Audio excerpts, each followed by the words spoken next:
This is Democracy Now!, democracynow.org. I'm Amy Goodman with Juan Gonzalez. Speaking at the NATO summit, President Trump has defended the U.S. strikes on 3 Iranian nuclear sites, claiming the attack set back Iran's nuclear program by decades. Trump made the comment a day after a number of news outlets reported a classified Defense Intelligence Agency assessment found the strikes likely set back Iran's program by a few months. Meanwhile, Trump's praised other NATO nations for agreeing to drastically ramp up military spending to 5% of GDP within a decade. Spain, however, pushed back, saying the goal was unreasonable. Trump spoke earlier today. I've been asking them to go up to 5% for a number of years, and they're going up to 5%. That's a big, from 2%. And a lot of people didn't even pay the 2%. So I think it's going to be very big news. NATO is going to become very strong with us.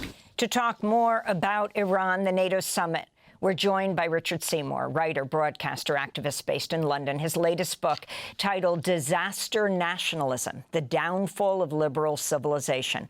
Welcome to Democracy Now!, Richard. It's great to have you with us. Can you respond to what has so far transpired at the NATO summit? Well, it seems that they've reached an agreement to raise military spending to 5%. That was controversial. You mentioned earlier in your broadcast the protests in Slovenia, but there are a number of European states that really don't want to spend that much money. Spain, for example.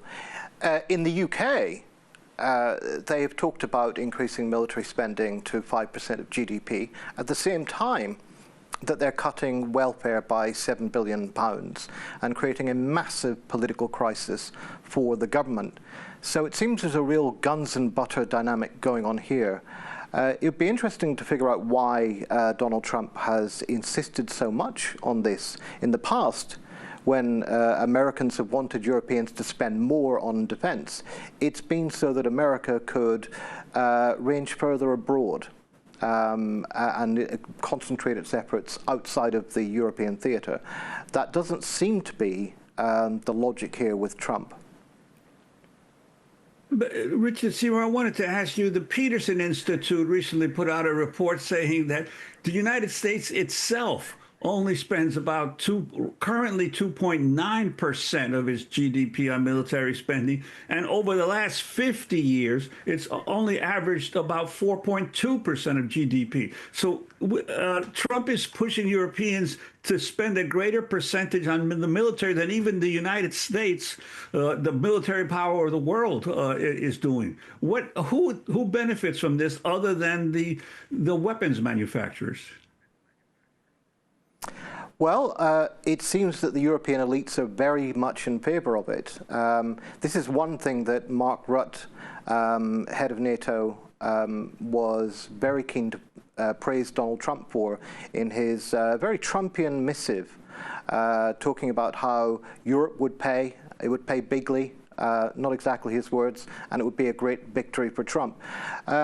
Actually, it seems that part of what's going on here, the logic of it, is that they can achieve through militarization a certain kind of industrial policy and expenditure aimed at modernizing their economies that they weren't able to achieve by other means. For example, Germany, in the last few years, has made an effort to overturn a clause in the Constitution which says, you know, you can't incur debt as a state.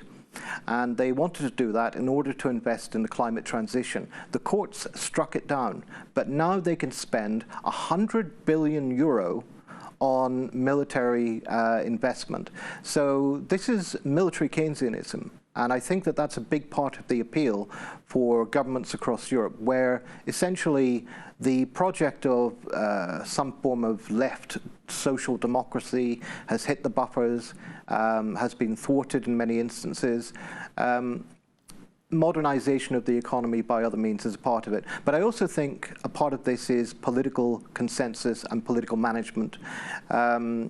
a number of reports have been coming out in recent years talking about how European states need to prepare themselves for war, on the unlikely prospectus that there would be a direct confrontation with Russia, and that this feeds into a general sort of counter-subversive thrust, talking about hybrid warfare, about informational politics, placating the domestic terrain. In the UK recently, the counterterrorism advisor, Jonathan Hall, argued that such matters as what he called gender ideology, you know, trans rights, that sort of thing, could in fact be evidence of Russian subversion, and that therefore the UK could need counter-subversion laws. So there's a logic on the one hand of domestic political economy, and on the other hand of domestic political management.